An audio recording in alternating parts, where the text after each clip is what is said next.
योगदान भी है, इसके लिए भी एक जोरदार ताली। मैं निवेदन करूंगा हम सबके वरिष्ठ, हम सबका सदैव मार्गदर्शन करने वाले बड़े भाई गुरुजी सब कुछ पवन शर्मा जी दो शब्द आपके बीच में रखें। माननीय पवन शर्मा जी। बोलवान के बिहारी लाल की जय। बोलो कन्हैया लाल की, बोलो राधा कृष्ण जी महाराज की। श्रद्धे व्यास गद्दी पर विराजमान माननीय आचार्य जी, मेरे साथ में हमारे माननीय मंडल के अध्यक्ष आदरणीय मदन फौजी साहब, आदरणीय श्री प्रदीप मिश्रा जी, मेरे बहुत ही अनेक कामों में लगे रहते हैं ऐसे श्री दयानंद जी और हमारे क्षेत्र के एचओ साहब भी आए हैं, उनका भी बहुत अभिनंदन है। और इस सभा कथा में भागवत में आई सभी मेरी माता मेरी बहनों को मैं हृदय की गहराइयों से उनका अभिनंदन करता हूँ, अभिवादन करता हूँ। आज सामान्यतः जीवन में जिस प्रकार का वातावरण है, व्यक्ति को ऐसा लगता है कि मेरा समय कैसे निकलेगा। सुबह से लेकर शाम तक अनेक व्यवस्थाओं से जीवन।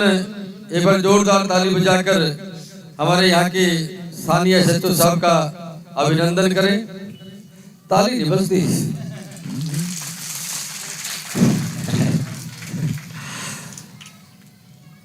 लेकिन आचार्य जी इस छोटे से मोहन गार्डन में, जब मैं छोटा कहता हूं तो भगवान श्री कृष्ण जी के नाम से बसा हुआ ये मोहन गार्डन की जो जगह है, ये सामान्य जगह नहीं है। ऐसा लगता है कि मित्रा वृंदावन की जिस प्रकार से गलियां हैं, जैसे व्यक्ति वहां नहीं निकल सकता, ऐसे मोहन गार्डन की किसी भी गली में से निकल नहीं सकता। कहीं पर भी जाओ चारों तरफ से ऐसा लगता है कि इधर से भी निकलोगे तो भी भीड़ मिलेगी, इधर से भी निकलोगे तो भी भीड़ मिलेगी। ऐसी नगरी में रहने वाले मेरे परिवार के जो सदस्य हैं, मैं उनको हृदय की गहराई से अभिनंदन करता हूँ। लेकिन एक बात मैं कहना चाहता हूँ, कई बार जीवन में ऐसे प्रसंग खड़े होते हैं कि अपना जो जीवन है किन उद्देश्यों को लेकर आगे बढ़ रहा है, तो उसमें से बहुत सी चीजें निकलती हैं। आज मैं सवेरे के भागवत में गया था तो उसमें मैंने एक प्रसंग सुनाया, मैं उसको दोहराना चाहता हूं कि एक बहुत बड़े सेठ थे,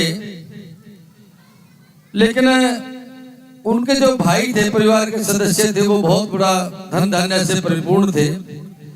तो ये प्रातः काल जब सैर करने के लिए घूमने जाते थे तो अनेक मन के भाव लगते थे कि हे भगवान, मैं तो आपकी पूजा आराधना में लगा रहता हूं, कभी मुझे भी संभालोगे क्या। और समय के चक्कर में जब वो घूमने जाते थे तो चलते दो पांव से थे, लेकिन पीछे मुड़कर देखते थे चार पांव की परछाई उनको दिखाई देती थी, वो जगह दिखाई दे रही थी। तो उनको लगता था भगवान मेरे साथ साथ चलते हैं। और उसी बीच में भगवान ने उनका हाथ पकड़ा, बड़े धन धान्य से परिपूर्ण हुए, काम कहीं रुके ना, हर प्रकार से भगवान ने माँ लक्ष्मी का आशीर्वाद मिला। लेकिन इसी बीच से कहीं ना कहीं कुछ ना कुछ मन के भाव बदल जाते हैं जीवन में, और वो बदलने के बाद एक स्थिति ऐसी है कि दोबारा से थोड़ा सा उसको कठिनाई पैदा हुई। और कठिनाई जब पैदा हुई तो जब वो घूमने जाते थे रेत में, पहले पांव चार दिखाई देते थे, अब पांव दो दिखाई देने लगे। और वो कहने लगे कि हे भगवान, जब बुरा समय आता है तो आप बुरा समय में आपने मेरा साथ छोड़ दिया, बाकी लोगों ने तो मेरा साथ छोड़ ही दिया। तो ये बहुत से उनके अंतःकरण में जब चीजें पैदा होती तो बहुत उनके मन को दुख होता था।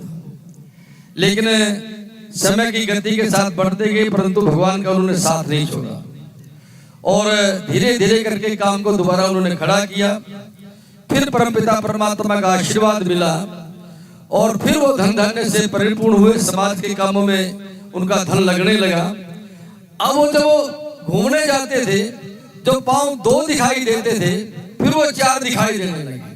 भगवान को उन्होंने कहा कि भगवान, जब मेरा बुरा समय लग रहा था तब आपने मुझे साथ छोड़ दिया था, लेकिन आज समय मेरा अच्छा आया है, आप भी मेरे साथ साथ निकल रहे हैं। तो परमपिता परमात्मा ने कहा, आप थोड़ी गलती पर हो, मैंने उस समय भी आपका साथ नहीं छोड़ा था, उस समय मैं आपको गोदी में लेकर चलता था, इसलिए मेरे ही पांव थे वो, आपके पांव नहीं थे, वो मेरे पांव थे। इसके कारण से आप भगवान की आराधना करते हैं, भगवान की पूजा करते हैं, भगवान के प्रति श्रद्धा भाव रखते हैं, उसका परिणाम ये निकल कर आता है कि भगवान हर परिस्थिति में आपके साथ रहता है, हमारे साथ में रहता है। इसके कारण से आज आचार्य जी इस व्याध गति पर विचारमान है। हमारे थाना के अधीक्षक हमारे बीच में है, उनको ज्यादा खड़ा करना मुश्किल होता है क्योंकि लगातार अपनी जिम्मेवारियों पर रहते हैं, परंतु इतनी बात कहते हुए कि आप जो मेरी माताएं मेरी बहनें बैठी हैं, एक परमपिता परमात्मा आपकी गोदी में अपने सब भक्तों को रखता है, लेकिन इस देश को बचाने के लिए अगर कोई इस देश को अपनी गोदी में रखा हुआ है, वो मेरी माताएं मेरी बहनें हैं, इनसे बड़ी ताकत दुनिया में कोई नहीं है। और इसीलिए हम माता सीता की पूजा करते हैं, माता दुर्गा की पूजा करते हैं, माँ लक्ष्मी की पूजा करते हैं, माँ अन्नपूर्णा की पूजा करते हैं, माँ सरस्वती की पूजा करते हैं। ये जो एक सेकंड हो गया, बस हो गया बस, क्योंकि मुझे भी ध्यान है कि तो आप सब लोग मिलकर भगवान की आराधना मत छोड़ना। अरे ये मोहन गार्ड का जो समय है ये 2025 में बदलने वाला है, ताली तो बजा लो। ये सड़कें, ये सीवर, ये पीने का पानी, ये जो आपको कठिनाई जो दिखाई देती है, ये केवल फरवरी 2025 तक है, और 25 के बाद फिर जैसे माँ लक्ष्मी के हाथ में कमल का फूल है, उसी प्रकार से आपका परिवार धन धन्य से परिपूर्ण होगा। और ये सारा का सारा क्षेत्र अनेक प्रकार की सुविधाओं से सज्जित होकर मालवीय नगर में और उत्तम नगर में कोई आपको अंतर दिखाई नहीं देगा। भगवान के बिहारी लाल की, बोलो कन्हैया लाल की। जब पंडित जी बोलते तो बड़ी आवाज निकलती है, पूरी आवाज लगा, भगवान के बिहारी लाल की जय, बोलो कन्हैया लाल की जय। और हम सवारी मेरी जो माताएं मेरी बहनें हैं, मैं उनको प्रणाम करता हूँ। कथा आयोजक जो हैं उनका भी अभिनंदन है। श्रद्धेय पंडित जी हमारे जो बीच में हैं, अनेक जगह जगह पर ये जो भगवान का श्रवण करके सबको ध्यान दिलवाते हैं कि हम उनकी संतान हैं। 125 वर्ष तक इनके कंठ इसी प्रकार से माँ सरस्वती का आशीर्वाद लेकर इस प्रसाद रूपी भगवान जी का स्मरण को बांटते रहे। इन्हीं शुभकामनाओं के साथ में आप सबका बहुत बहुत अभिनंदन, बहुत बहुत अभिवादन। भगवान के बिहारी लाल की, बोलो राधा कृष्ण महाराज की, भगवान श्री राम जी महाराज की। आज रात को 12 बजे 2024 समाप्त और 12 बजे के बाद 2025 प्रारंभ। सबके घरों में खुशियां आए, सब खुशहाल रहे और परम पिता परमात्मा का आशीर्वाद आप पर हम पर बना रहे। इन्हीं शुभकामनाओं के साथ एक बार ताली बजाकर एक दूसरे का अभिनंदन करें। बहुत बहुत धन्यवाद। और बड़ी शुभ सूचना के यहाँ पर भी जब साल बदलेगा तो बाबा खाटू श्याम का कीर्तन चलता रहेगा। बोल बांके भाई लाल की।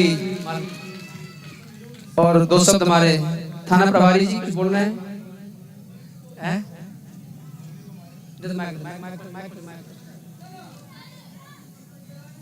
चलिए कोई नहीं है, जनता की सेवा में थोड़ा सा व्यस्त जीवन है साहब।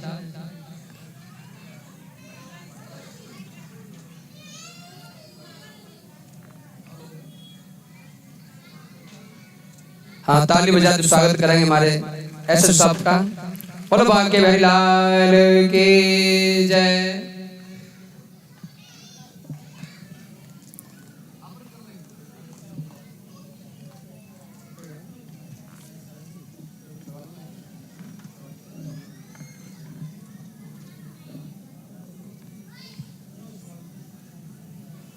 और देखिए